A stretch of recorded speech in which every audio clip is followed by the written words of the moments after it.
most of the artists, so the think the music will speak by itself, right? But maybe the more like a fun in the recent ages, really more like the different or the multiple aspects of the kind of communication or the contents, and then also the story. The storytelling also should be planned to each level of the audience. In Japanese, we say light user. It is a really light audiences. And then also the mid user, like maybe mix of the light and the core. And core fan is a core user, is a core fan. Sponsored by Allfeet, decentralized blockchain solutions for the music industry.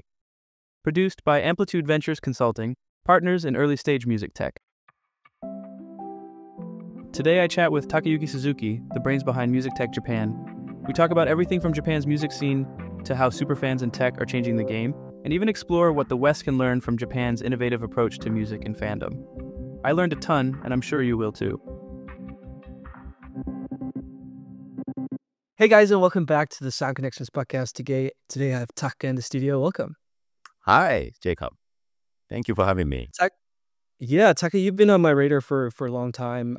You are the chairman and founder of MusicTech Japan and have had a really interesting career in Japan. And we met at Slush a couple weeks ago, and it was really nice to meet you. Thank you. Absolutely. Likewise. The great thing about the podcast is that there's so many people to talk with, and I need to take it in the order that makes sense for me when it just comes to time and energy. And one of the things that I've said a few times through the podcast is that I am sadly very ignorant about the music industry at large when it comes to outside of my financial world, primarily, which is the West. And I think I said this right before our call, but like Japan is the second largest music economy in the world, and I would say I know close to nothing about it. So I'm going to take the opportunity to humble myself today and learn a bit. But Taka, for people who don't know who you are, who are you and what do you do? Okay. Yeah. So I'm happy to introduce myself. So hello everyone. So I'm Takayuki Suzuki, but anyone call me Taka in short. And then so I was born and grew up in Tokyo, Japan. Actually, I have never had a chance to live outside Japan, even Tokyo. Yeah, and then so that I've been really, of course, the really huge music fan, but also that I kind of play guitar in the band in Tokyo, and also that I was lucky to have an experience to open up the kind of bands from the overseas, like bands from the Sub Pop, like L7 or the Super Suckers, and then also the from New York, like a band like a Helmet. So I was lucky to have some kind of get into the really kind of a music business world at that time. But I have really it was kind of a more like a I didn't have a really good images of the music business. So I started my career from the karaoke company. So that was my beginning of the career. And now I'm running my the independent consulting company called Pareto. Working with the Japanese label and the management companies and also the tech companies. But also I work with the company in the history, company like the Deezer and the Orchard. And also that I'm working with the US company called the OpenPlay, who is providing the backend system and also the asset management for the label, the publishers. And then also before the launch my own independent consultant company, I used to work at Universal Music Japan as a head of digital from 2009 to 2016. So I was one of the forefronts of the really kind of a huge change of the business model, like download from the streaming, and also of course also leading the physical business to the digital business. And before that, I used to work at the MTV Japan, the Music Television Japan, and as a head of mobile. So which is I think interesting. Like from the, I think when I joined the Universal Music in 2001. So I think that was really unique for a Japanese market. But also there was a feature phone, the information, the market, like a ringtone, not a ringtune, like a ring song. That was just a MIDI and the data. And then so after I joined the MTV Japan as a head of mobile, I launched the ringtone, the service branded by MTV and with a partner in Japan. And then also that service providing the ringtone for along with the kind of on-air the music video. If you can watch the music video in MTV, and if we have a ringtone for the music, so maybe kind of a little sign on that. And then if you access, when you access to the mobile site, you can download the ringtone as well. So kind of the media mix was really my the main curiosity and interest for how we leverage the new technology to expand the business and of the brands, and then also the entertainment. So that is my really the main focus on the long time history. And then now also that I'm wearing the many hats, like I'm a board of director of the JASNAC, which is the Japanese biggest CMO copyright management organization, and then also the advisor for Music Managers Association in Japan. And then also that I'm part of the global music tech ecosystem, like I'm an advisory board member of the California MusicTech. So I'm trying to the connecting the dots from the local to global, and then also the traditional to innovation. Amazing. Well, you're the right person to talk to when it is to also understand the world's second largest music market that I know sadly too little about. So for a person who would know way too little about Japan, could you, in a nutshell, tell me how it might differ from the American music industry? Okay, cool. Yeah, so I think this is really, it is kind of a stereotype image for Japanese music market is a really physical is still there, but as a physical is still dominant. Like roughly 70% is a physical from in terms of the revenue, and 30% of from the digital. So now I think the 90% of the digital consumption is the streaming. So now streaming is a dominant in terms of the digital consumption. But however, this is really kind of a magic number of the magic, right? And because so the Japanese physical products like a CD is really enjoying the high price points. And then, for example, like in the US, in Europe, I think it's the 10 euro or the 12 euro or the 14 euro, 49 euro for the CD. But Japanese market, we've been really setting the CD as a kind of a 3,000 yen, which is equivalent for a 20 euro or the more. So the CD is a really high price point product. So that is the reason. But on the other hand, but the streaming, the monthly subscription fee is really still same as the US or the European the price point, maybe in a currency exchange. So I think that's in Japan, that's way more cheaper, like 7 euro or maybe 6 euro or something like that. So in the gap of each price point, that makes the shape of the physical is a 70%, the digital is a 30%. If that makes sense. Yeah, if we recalculate the CD is more like a cheaper, I think the more like I think the roughly the 50-50 of the physical and the digital could be the really number of the market share. And again, I might be very ignorant when I ask this question, but I'm going to ask it anyways. So when I think about Japan and I think about Japanese culture, to the very limited understanding I have, there's also an appreciation of art that's been through, a history of Japan. Do you think that plays into the price point of the CD? That there's a more sort of consumer appreciation of the artwork of music, or what does that stem from? Yes, that is a really good question. Because the high price point means also that we are really kind of I say we are really innovative to selling the CD. So not just selling for the physical products, but also that we add some additional value to the CD. If you buy a CD, you can have more like an additional artwork, randomly additional artwork. Or if you buy the 10 CD, you're gonna get the chance to win the ticket for a handshaking event or some kind of meet and greet. Or if you buy a CD, also that you're gonna access for a kind of early the access for the ticketing for tours. Some kind of the additional value is really key to selling the CD is properly. But also that this is sometimes a little bit kind of an argument, like also the diehard fan, also the buying the 10 CDs or the 100 CDs or the 500 CDs to win those of the additional value. So that is a little bit kind of unhealthy. But so also that this is the key to make up the bigger the market in Japanese markets. I'm really fascinated by the concept of monetizing fandom in the East. And the reason why I'm very fascinated about it is obviously, Korea and Japan have been quite successful with that for many years, but also really in the contrast to how the West is struggling with it. Because, one of my partial conclusions that I've made based on many talks is, first of all, it's really hard to just transfer the fan engagement model into the West for many different reasons. And one of them is what I believe to be the concept of value of music. So the underlying subconscious value of music. And what I understand from markets like Japan and Korea is that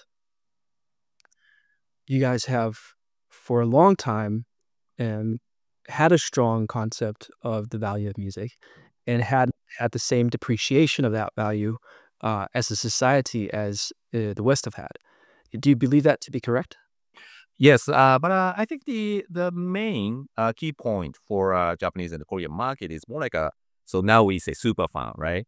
And then Mm, the fandom is also I think that we are really successful to the have a great engagement and the royalties from the fandom and also the monetization.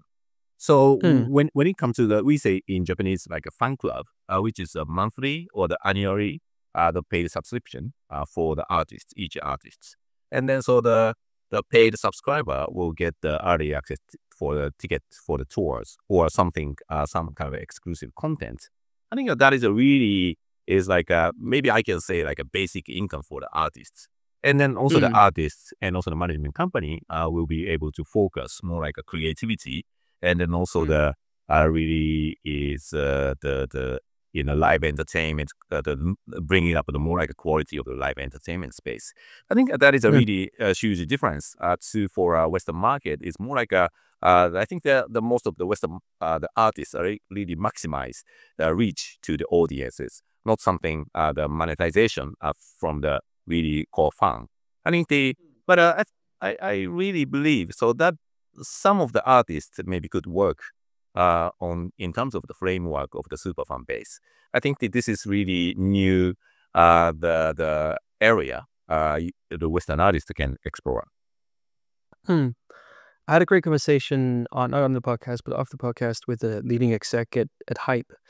And they said something really, really interesting that really fascinated me is to what you said, that the Western markets traditionally tend to speak on getting the largest reach, where, for example, Hype has much more a strategy of how can we hyper focus on a market, like how can we hyper focus on an audience group or an age group, and it's not so much about how far can we go, but like how deep can we go. Eh, and I think that's a really very obvious approach. But I have, again, a stupid question, but I'll allow myself. Um, One of the things that I'm thinking about is why is there a reason for difference? And I've sort of landed that there must be two angles to it, and I might be wrong also. One is that there might be just a historical culture in a country. Another one is that there's a business slash consumer culture that's been built up over a long time.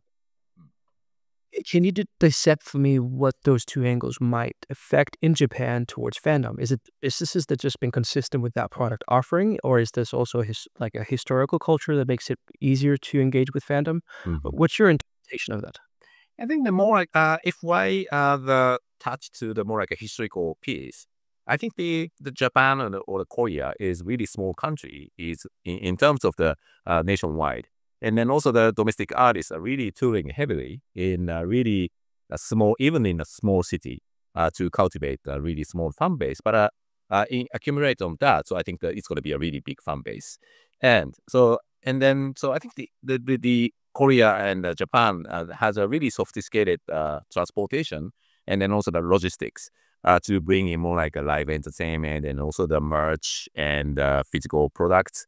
I think Mm, this could be the really good fit for the those fun, the make the fan base enjoyable. And then I think that that was really already happening in the after World War II, after the and recovery from the World War II.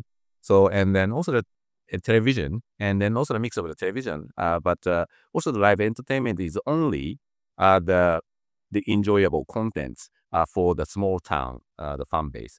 I think this is really historical kind of the build up for how they really the passionate for the consume the entertainment. And then I think that this is a Korea. I think that this could fit for a Korea too. And then and then also the business wise, also that this is really the weekend is a just a one language the country, and really sophisticated logistics make the management company or the artist to do business really easier. And then also the transportation will be able to the buying the merch, not kind of e-commerce, but also the really the circulating the exclusive booklet before internet. So the fan club, also the annually or the biannually. So the management company will circulate the exclusive booklets to the fan club. So this is a really kind of unique the way to entertain the fan base. I think that maybe this is not something that adapt to the multi-language countries or the really huge nationwide countries. So I think that this is the one of the essence to which makes it unique. I think that's a great perspective, and what I'm definitely hearing from it is that there's also been made a lot of good business decisions over the years, and that's really interesting. It also gives me a bit of hope to sort of growing the pie over here if we somehow can sort of understand more of that and deploy it. But it's going to take some time because I think the West have shot itself in the foot a couple of times when it comes to monetizing music. Yeah. But one of the things you do at MusicTech Japan, which is really interesting, is also startups. So startups who are operating in Japan and want to go international or have a connection to the broader ecosystem. Can you tell me a bit about what's going on in the startup environment in MusicTech in Japan? Yeah. So MusicTech Japan, I launched the roughly 2 years ago, and then. So in history of the working with and also the working with the communicating and with the other global people and global people in the ecosystem in the industry. So yeah, so many times I was asked to the introducing some kind of music tech startup outside of Japan, or the also the Japanese music tech startup or the Japanese tech people are also the really keen to know about the what's happening in the global music market. And yeah, of course, I'm happy to help. I was happy to help that. But I thought so it could be the really good activities for if we set up the music tech hub, like the Music Tech Europe or the Music Germany or the Music Tech anywhere, and then my friend runs those initiatives. So I think that is the really good the learning, and also that is a really good role model for me to launch MusicTech Japan. So I think that was a really right, because now the MusicTech Japan is really lucky to be welcome as a part of the music tech ecosystem from global. So that opened my door more to the have a conversation and also to share the panel and then also the speaking opportunity outside of Japan, and also the now more the engagement or the reach out from the both side of the music startups, so from the Japan and outside of Japan, and also and also the investors as well. It's fascinating. Can you maybe mention a few names of music tech startups in Japan that sort of have through the last years made a global impact? Yes. So I think that one is the Sounddraw, who is the AI powered music generation platform. But of course, they are not using the copyrighted song to training the data, and so they made a really, I think, the early the player in terms of the AI generated song to the making the music for from the beginning. So that was a really as a similar the service ads. So they just creating the music for the video or the advertisements or the kind of corporates the outlets. But also now they're getting to the more like the making AI generated music for the beat for the hip hop and the rap. So I think that this is really great move to how we can utilize the AI to make a proper song, but not kind of making the really all of the aspect of the song like melody, chords, or the sounds, but they really focus more like a useful way to making the beats. So not it's kind of the really not so much kind of complex, but it's really the working well in the mainstream music industry. And then they already they launched in Japan, but also they already regulated the US market. So that is a really kind of smart move for how they capture the mainstream and then also the collaboration for the in terms of the hip hop culture and also the hip hop industry. Because talking about new technologies, as far as I understood, that Japan in general are leaning quite heavily into like Web3 and AI, and I can imagine, since you guys have been digital disruptors and innovators for many years, like I can imagine you've come quite far in that music tech. Can you sort of dissect for me what's happening in the Web3 and new technology space in Japan that we might not be seeing over here?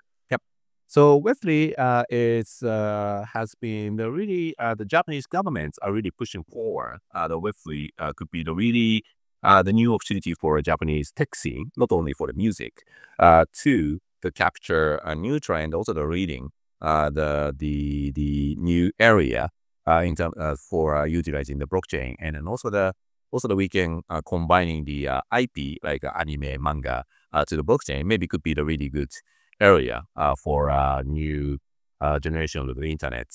And then also there are lots of the startups and also the big company like the telco, the carrier, telecom carrier, also they're really leading the Web3 area, like NTT Docomo, which is the largest telecom company, and also the second largest KDDI. Also they have a subsidiary for leading Web3 area. But still, not so much the successful case didn't happen from the Japan global perspective. And also we just have a new prime minister in a few months ago. So that makes a little bit kind of slowing down for the Web3 because of the crypto, the tax framework. It's not so much kind of ease than the US or the EU, and more like also the legal, also the kind of the restriction is really hard, strict to the startups, also the tech company. So I think the government is saying the Web3 is a really new the key for the Japanese society and the tech startup, but it's not so much kind of happening yet. And yeah, AI is definitely also the buzzword, and I think the AI is more like the hot keyword for the entire the tech scene and also the music and also the other entertainments. So I think now also the Japanese government are really trying to gather the as many information and as many insight as possible, and to what kind of the legal framework or the legislation I think that could work. But I think I still see is maybe we can see more like the leveraging AI for entertainment space like a Sounddraw, and then also the one other music startup from Japan, also called Baby Jam, who is also utilizing the AI for more like advising the independent artist or the independent creator to do what they should do or something like that. But even though, practically speaking, the environment might not be as supportive to Web3 as the public statements are, I'm going to assume there's been a lot of talks both in industry from an industry and from a governmental level, the benefits of Web3. As a country that has succeeded with fandom and monetizing fandom for a long time, what role do you see Web3 and blockchain have, especially blockchain? Like, what is it that's so special about blockchain that's going to create opportunities for monetizing fandom? Yeah, I think the blockchain is my understanding and my view on the blockchain is really the database outside of the company and the public database for everyone, and we can also check, and this is which is really transparent. So I think that is one of the beauty of the blockchain is enabling more like a collaboration between the brands and the brands without so much kind of a technical technology company. Like for example, like a Gucci and Adidas that collaborated through the blockchain. So if we try to collaborate something with those type of companies, or who should invest to the database or the running the systems or and how to build the websites. But the blockchain is a really more like a for us to easier to making those database for us to the setting the digital merch or the digital fashion and also the music itself as well. So I think that that is a beauty, but still in a technology level, in terms of the development, is not so quite low and not quite so accessible for everyone. So I think that is Mm. a little bit kind of a challenges for the who would like to leverage blockchain technology. But ultimately, so my view on the blockchain is like that too. So which means really I'm optimistic in some way for it's more possibilities from the blockchain. Mm. Yeah, I'm what you would call a bit more than blockchain curious. At Amplitude Ventures, we own a few stakes, a few different companies. One is a blockchain based company as well. And actually, the newest sponsor of the Sound Connections podcast is Allfeet, which is a music industry blockchain that's going to launch in February, based out of Switzerland. And so I think there's so much happening in this space, and for the talks I've had on the podcast about blockchain, I think the general consensus I hear is that from a technology standpoint, uh, it is almost undeniable that this is a technology is superior in many ways when it comes to database, when it comes to utilizing data in the sake of the artist or the IP rights owners. And what stands in the way, which is not a small thing, is adoption. And there's many ways to tackle that. That's of course, barrier of entry. There's also public perception. There's financing. There's all these kind of stuff. But as you see it, do you believe that blockchain is going to play as an essential part in the music industry in the years to come? Yes, I can imagine that's going to happen. So for example, like I don't know which is going to happen in the next year, but I think the more like the on my view, I think that there will be the necessary to mix of the digital currency slash stable coin plus blockchain. Mm, And mm, then I don't know, and the stable coin will take over the digital currency idea, or maybe that would be really more like the regional or the pan companies, the digital currency will be yeah. launching. But it's kind of the same idea for the blockchain things, and then also the which is has to be or which should be the transparent, and also that we can check from the outside in terms of the blockchain. It's like a blockchain idea. I think that and in that case, I think we can the utilize those type of the technology to the rights management, and then also the especially more like a legal contract Mm, to make easier to happening the collaboration, and then also the beyond the border, and then also beyond the kind of framework of the tax or something like that. So I will mm, not say I don't want to pay a tax, but this is really more like a make it easier. It's a really long time the main point of the digital currency or the blockchain. I think mm, that could be the really great area to for the entertainment world. And then also the investment from the fractionalized ownership or the fractionalized investment to the music is also still there.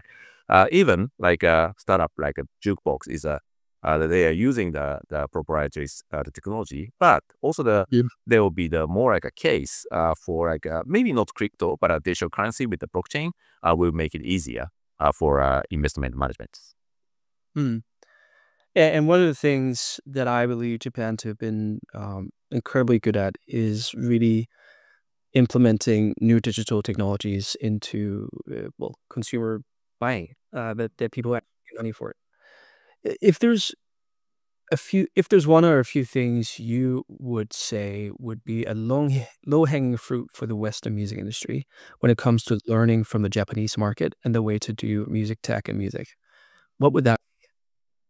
Okay, so I think the maybe fan club is a really low hanging fruit, and how the Western artists or Western management company the make a more like a better working framework for the Western audiences, because so the fan club and also the CD is like a physical product as an additional value, or the maybe rich booklet in the CD is it's more like a storytelling idea, right?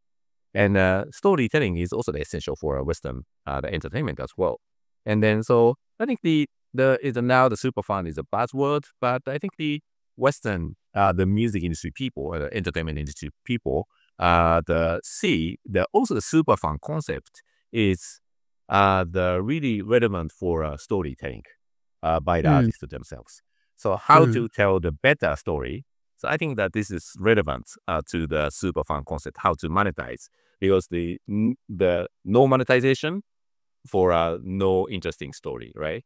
So I think storytelling and the monetization is a really is a really kind of same area. I think that's incredibly precise. One of the things that I've been discussing with people in the podcast now when it comes to AI is there's a general consensus, as far as I understand, that there's going to be a movement towards real engagement, human connection, and I think fandom is definitely going to be they can be taken use of that movement. So, or it's a reaction or it's a pushback to what might be AI generated is that human connection.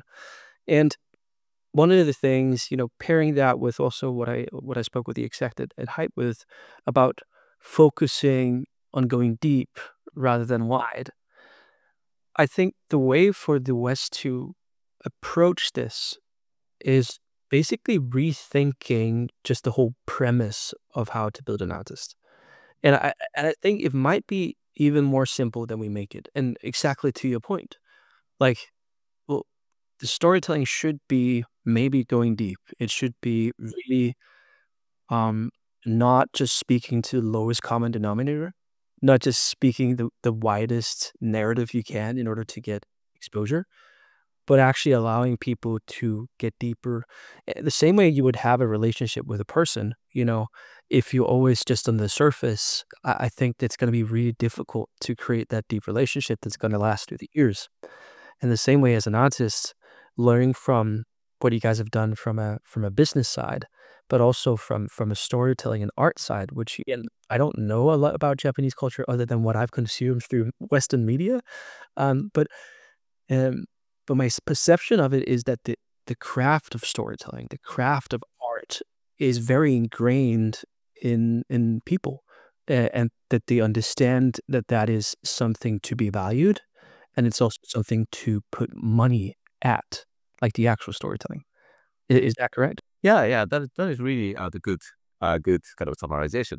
And then also that maybe if I may add, also the really the storytelling also should be the planned to the each level of the audience. Like so we say in Japanese, so it is not the proper English, but we say light user. It is a really light audiences, and then also the mid user, like the maybe mix of the light and the core, and core fan is a core user is a core fan is Mm, the I think the artists will be able to the more like a deeper communication with the core users, the super fan, and then I mm, think that that is not so n- that will not be the same kind of communication or the content to deliver the more like a deeper story from the bottom more like a passion of the each mm, artist.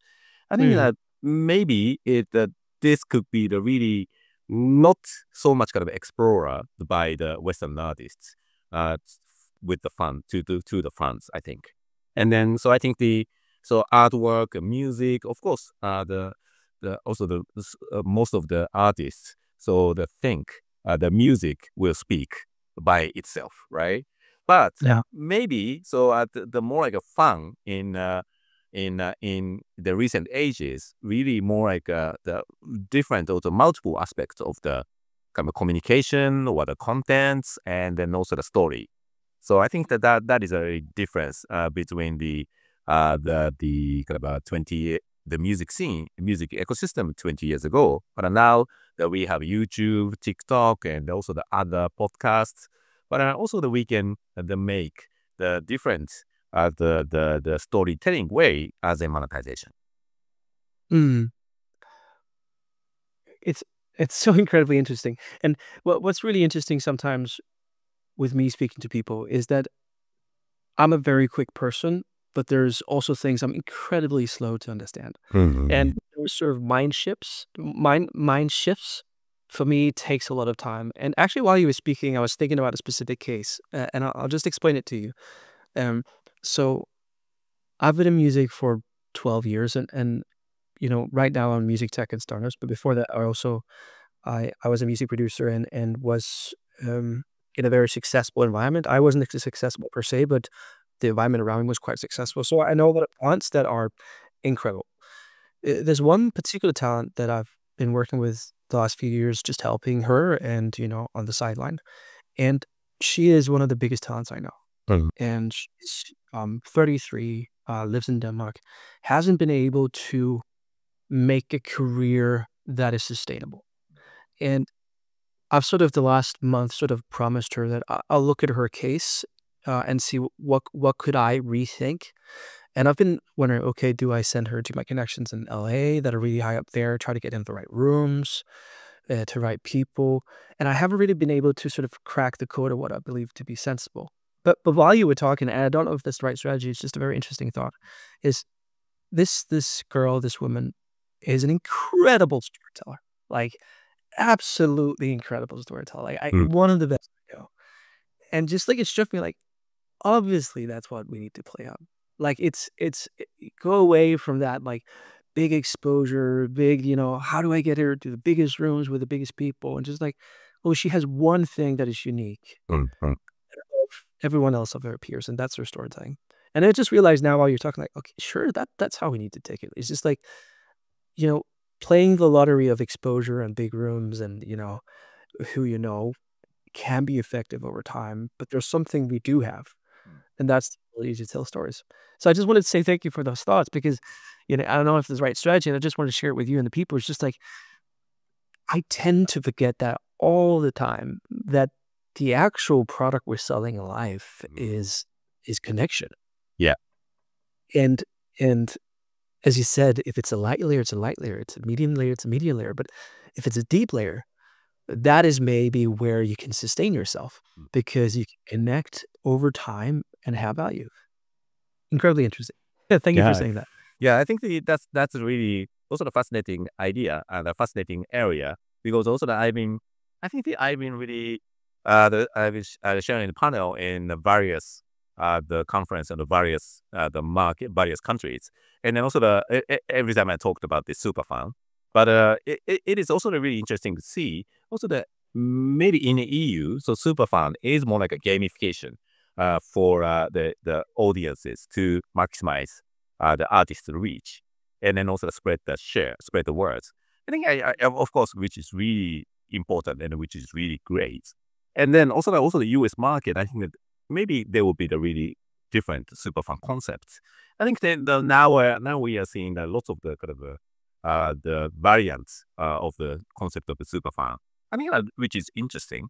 But I think the monetization is a way for more like sustainability in terms of the building a career, right?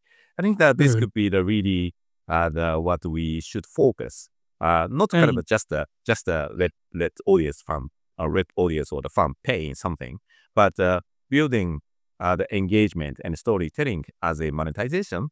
That is really the importance. And then also in Japan, so there is a really popular word like oshikatsu, which is supporting the artist, supporting the creator is our joy. So I think that maybe this is a really unique perception in terms of the mindset. But if Western artists maybe could the level up of to their engagement to that level, I think that could be the really interesting way for next generation. Yeah, and that's the really interesting thing to think about is you have this word associated to it that people would know and would know how to feel in their body. And I doubt, at least in the Scandinavian countries where I'm placed, I don't think that concept is quite foreign. But is there a way, is there subconscious tangent you can play on that would be the same? Maybe we don't have a word for it or a common cultural understanding, but like supporting what you love is not a foreign concept. But we don't have a word to it, and word does have power. So I think that's really where sometimes the big hurdle is for us, at least from Travis. How do we build something we don't have a word for? Yeah, that's a really good question. But I think so in a really long time, like recent 30 years, I think also the Western world has a really Japanese narratives like anime and the gaming, right? Yep. I think Yeah. this would help to capture more like a new idea or a new concept or a new mindset to the Western people. I think there is a really more like a seed and the soil. And then so now also the Japanese industry, the Japanese government sees lots more the consumption for Japanese anime in Netflix and also the Japanese music in the Spotify. I think this is also the really fruits of the seed of the really new narratives provided by the other seeds through the anime or the gaming in the 30 years. And then maybe I could see more the convergence or the kind of a more mix of the Western mindset with the Japanese mindset. It's so interesting, and again, I'm just taking the freedom to tell a small story here. So, I didn't grow up per se with a lot of like Eastern children's television, but I did watch Dragon Ball Z and Pokemon and like a lot of that, and I do have an association to what that is, and I call it research, but I'm playing around with like tools like Suno all the time. Like I think I've made like 10 or 12,000 songs. So like I always go deep when I go deep. And I've sort of come to a point now where I believe that some of the music that I'm creating on these platforms are at the level of the local music industry. Sorry to say, but like that's how far I've taken it so far, I believe. So now I'm more in the exploration. So how do I create a consistent persona that I can attach myself to? And it's really for me it's to understand where are the opportunities in AI generated music, if there is any. And I was sitting last week and I was generating many different images for personas for a few songs I had made. And what I ended up landing with is like an almost anime kind of character, because that was the only association to something that was still felt human without being human. And I think that might speak to what you're saying, that there has been a tradition of understanding the storytelling from that style, that being accepted as personified. Does it make sense? Yeah, it makes sense. It makes lots of sense. I think this is really great to hear the story and to how those kind of narratives works for your output. So I think that this is really kind of great story. To also this is helping me to understand deeper. Yeah, that's great. It's good we both can learn. Well, I think I have a few more questions about you and Japan, and one of the things I'm assuming, and I might be wrong, is for a Western company, like say the startup that wants to have a market in Japan, there might be a lot of barriers to entry. For example, as you say, you guys have a strong local economy that's, really utilizing it for the whole value chain. So is it difficult for startups to get a presence in Japan that comes from the outside? Okay. So, sorry, it's a foreign startup to Japan, right?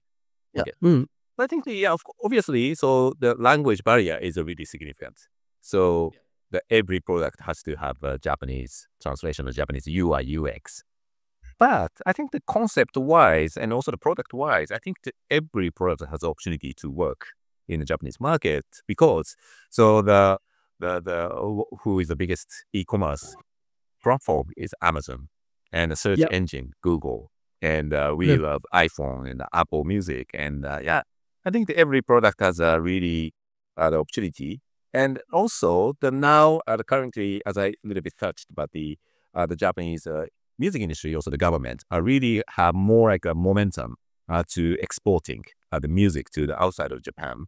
I think the music startup outside of Japan should leverage it, and then not so much kind of just focus on the bringing their product to the Japanese market, but also they can pitch to the Japanese artists or the entertainment world to export to the global the market. I think that would be that is a really more like a lower hanging fruits than the Mm. just make a success in the Japanese market. And also the Japanese that is a really great entrance to also the working with the Japanese music artists and also the other entertainment space. I think that is now is a really better time for music startup outside of Japan. So which I really also mentioned in the LinkedIn, and also I introduced the Shibuya Culture Tech the summit in Cultural Tech gathering in Shibuya next year. And then also some of my network, the music tech startups founder really interested about it. Mm. So, in other words, and I might be misunderstanding what you're saying, is there's opportunities in taking Japanese products and placing them in new markets. Yes, yeah, absolutely. So that is a Yep. really great the touch point for to working with the Japanese music industry. And I think we're actually seeing, and I'm really intrigued by that, and I agree with that. We're seeing this globally, like when it comes to Nigerian artists or even Indian artists, or there's so much of music for these places that are even in native languages that are just really taking its place in the Western society. Obviously, for whatever immigrants might have come from those regions, but also a broader culture. Like I was when I came to Norway 4 years ago, I sort of left my career in the music industry in Denmark, and I was helping starting a concert venue, and I worked a bit at a youth club, just to sustain myself while build up a new company in Norway. I've been an entrepreneur for 12 years, so it's still only thing I know. Um, and what was really interesting working at the youth club is I was seeing these 12 to 13-year-old kids, and they were just consuming Eastern music in Eastern language with Eastern writing. Like it's like there was nothing Norwegian about it. And I was just so fascinated, like, wow, like this is not even a problem. They're fully ingrained in a culture that is not from where they are and really who they am, but they find a connection anyways. And they find community both with local things, and they have apps where they can chat with people, and then it's just automatically translated into their language, right? So the barrier of entry into um, adapting or connecting with that culture is also really low. So I think that that's really interesting, basically what you're saying, or my interpretation of what you're saying, that there's an opportunity of taking Japanese products and placing them elsewhere and sort of monetizing on the success that's already been proven locally and obviously also globally, but locally. I think that's fascinating, and I don't think a lot of people speak like that. I think they always talk about, make my own thing and try to sell it a new place instead of like, let's just take Yeah, what yeah, works of and course, yeah. This is really the kind of a stereotype theory, and I think that also the really important. So to make a foundation and make a fundamental the presence and also the fundamental business, and then yeah, of course, music or the other entertainment is already kind of universal, right? And it's global, and then also also the Japanese music also is really tied into the Japanese anime. And the Japanese anime is also the really somehow really big in maybe African the society and also the Southeast Asian society.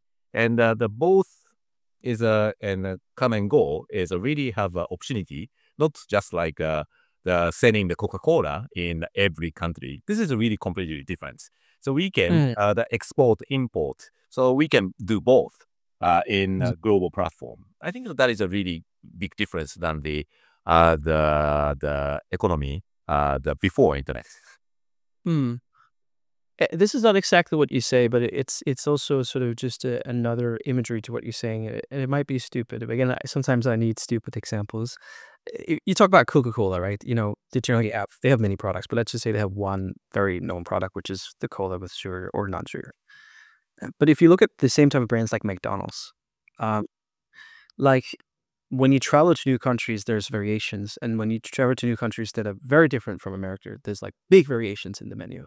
And there you obviously selling local products in an Americanized way, but with the same brand. And I think it's not completely what we're talking about, but it is about uh, taking what works, placing it in a new area, and monetizing in new ways. But taking the brand that works, like take what works and sell it elsewhere. Mm. Um, Yeah. incredibly fascinating. Yeah, that's really also the fascinating the aspect. And we can talk about the 1 hour or something like that.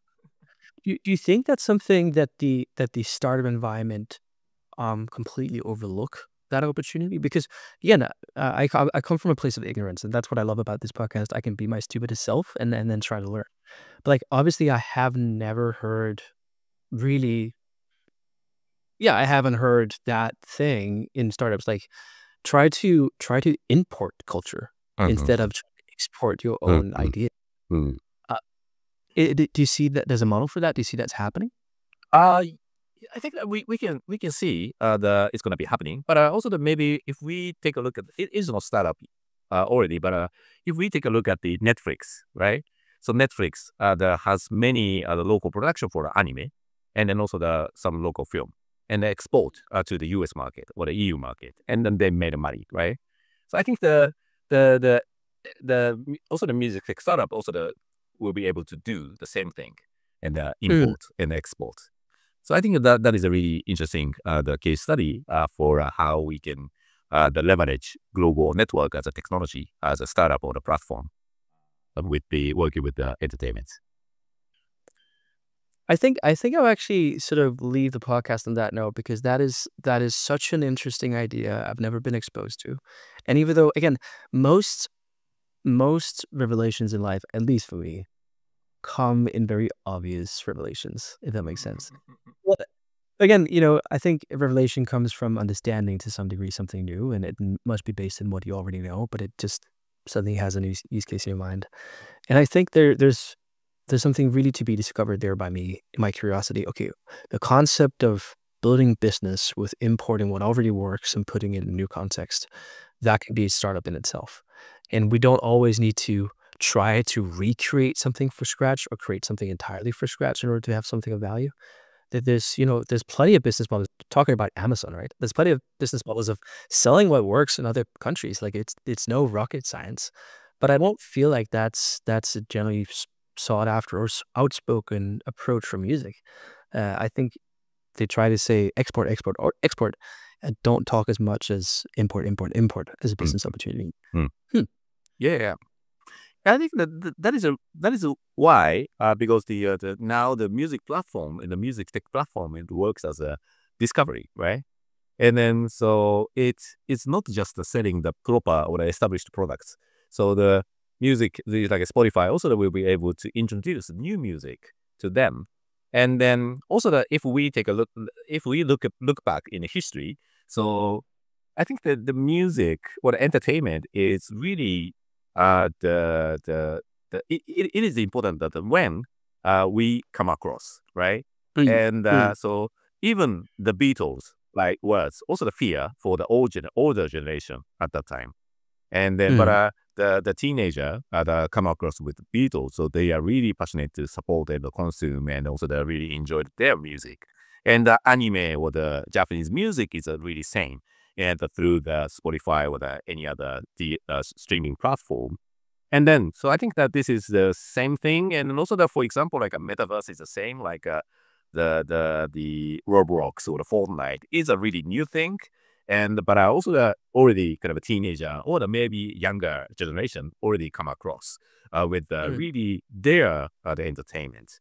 I think that's gonna be easily in roughly 10 years or 15 years. That's gonna be mainstream. So I think we can leverage it in terms of how to build a new business.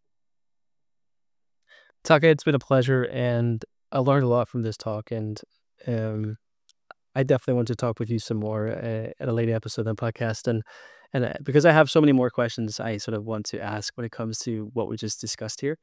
Um, but until then, Taka, it's been a pleasure. It's been great to have you on, and I'm sure I'm going to see you at other conferences in the future. I've really tried to get to California this year, so I'm going to expect, well, next year, I'm going to expect you to be there, I guess. Yeah. So Taka, how can people reach out to you if they want to know something about Japan or they want to have consultancy in the startups? How can they reach out? Okay, you can find me on the LinkedIn. That you can search Takayuki Suzuki, and then maybe I don't know if you put the link in the description or something like that. Yeah. But Well, we will have your name in the okay, podcast. okay, That's great. great. Okay, great. So I think yeah, I'm always open for that message. Yes. Love it. Well, thank you so much. Thank you so much. So thank you for having me. So that was really pleasure.